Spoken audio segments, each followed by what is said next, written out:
ये नहीं कर सकता। ये कौन सी बात हो गई कि भोजपुरी में न बोले, अवधी में न बोले, इसका विरोध हिंदी में न बोले और उर्दू क्या वकालत करना है? एक बड़ी विचित्र बात है। इतना दोहरा हो चुका है कि अपने बच्चों को भेजेंगे इंग्लिश पब्लिक स्कूल में। भोजपुरी का विरोध किया, अवधी का विरोध किया, बुंदेलखंडी का विरोध किया, और आप लोग अपने दैनिक जागरण में, दैनिक जीवन में इस प्रकार के आचरण जारी हो चुके हैं। चाहे वो अवधी लैंग्वेज हो, चाहे वो बुंदेलखंड हो, और बहुत सारी लोकल लैंग्वेजेस जो है उसको हम स्वीकारते हैं और हम बहुत खुश हैं उसके लिए, क्योंकि बहुत सारे विभिन्न समाजवादी पार्टी के विधायक भी सहयोग से हाथ लेना और वो अपनी बातों को अच्छी तरीके से रखते हैं।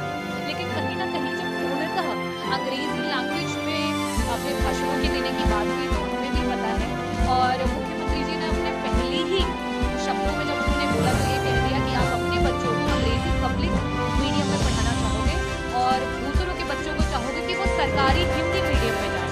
ये सरकार भी आपकी है, डबल इंजन की सरकार है, दिल्ली में भी आपकी तृतीय सरकार है और यहाँ पे आपकी दूसरी सरकार है, और इसके बावजूद भी आप अपने ही सरकारी स्कूलों को तिरस्कृत कर रहे हो और उनको आप इंफीरियर बता रहे हो। सदन के भाषणों में आप ये कह रहे हो कि आप अपने बच्चों को अच्छे स्कूल में पब्लिक मीडियम में भेज रहे हो और सरकारी स्कूल जो है वहाँ पे नहीं भेजना चाहते हो। तो ये स्तर आप कब ठीक करोगे?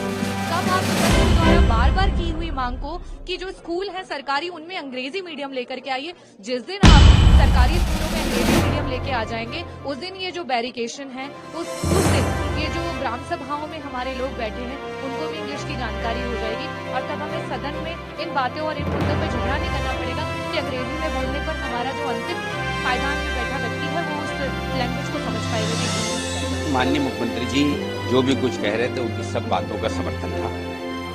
जब उनसे ये कहा गया कि इसमें उर्दू और जोड़ लीजिए तो उन्होंने इस बात को अपने पार्टी के एजेंडे के हिसाब से इसको मोल्ड कर दिया, जबकि तमाम बातें माननीय मुख्यमंत्री जी उर्दू में भी बोलते हैं। बिना उर्दू के कोई सेंटेंस पूरा होता ही नहीं है, बिना हिंदी के कोई सेंटेंस पूरा होता ही नहीं है।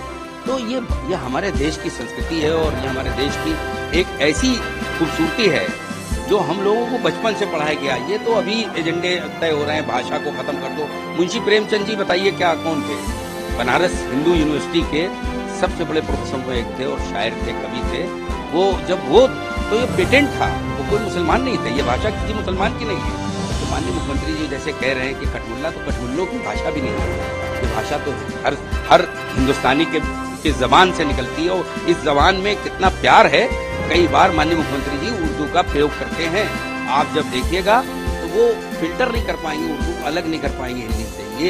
ये दिल है, एक धड़कन है, एक गुर्दा है, एक कलेजी है, तो इसको कौन अलग कर पाएगा? ये सिर्फ पॉलिटिकल एजेंडा है। इस एजेंडे को, क्योंकि बीजेपी का एजेंडा है, इस एजेंडे को अगर नहीं करेंगे, माननीय मुख्यमंत्री जी हैं वो भारतीय जनता पार्टी के सबसे बड़े नेता हैं, तो वो अपने एजेंडे के माध्यम से बोल रहे हैं। और आज उन्होंने जितने रीजनल लैंग्वेज का को पटल में कहा वो सबका समर्थन समाजवादी पार्टी ने किया। केवल उर्दू को ये कहा कि उसमें जब आप बोल रहे हैं तो उसको जोड़ भी लीजिए। इंग्लिश का जरूर हम लोग ने विरोध किया और किसी चीज का विरोध नहीं किया, इसलिए आज कोई विरोध जैसी बात नहीं थी। ये सब सरकार के तमाम मुद्दों से ध्यान को भटकाने के लिए इन छोटी छोटी बातों में उलझा दिया जाता। हम लोग उलझने